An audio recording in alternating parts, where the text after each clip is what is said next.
नमस्कार मित्रांनो, आज आम्ही तिघं राजवली बक्सार दर्ग्याला आलो आहे.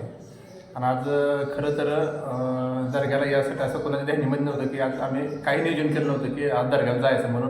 पण अचानकपणे राजवली बाबा दर्ग्याने आम्हाला बोलवून घेतल्यावर असं आम्हाला सगळ्यांना भास झाला. त्यामुळे अचानकपणे 10 मिनिटांचं नियोजन झालं आणि आम्ही दर्ग्यासाठी लगेच निघालो. आता तुम्ही बघू शकता, आता आम्ही दर्ग्यामध्ये पोचलो आहे.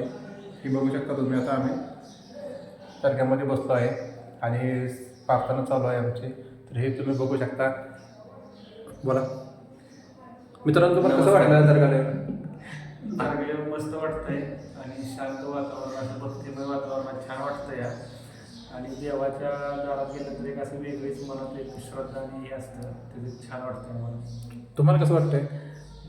अतिशय मस्त वाटतं, प्रसन्न वाटतंय. आणि इथं आलं एकदम गारवा वाटतो आत बसून. आणि खास आज कसं काय आलो काय माहीत नाही, ध्यानीमध्ये नाही. पण आज आमच्या भावाचं तेवढं लग्नाचं तेवढं जमवून देऊ दे, एवढी पीर साहेबांच्या चरणी आमची प्रार्थना आहे, दुसरं काय नाही.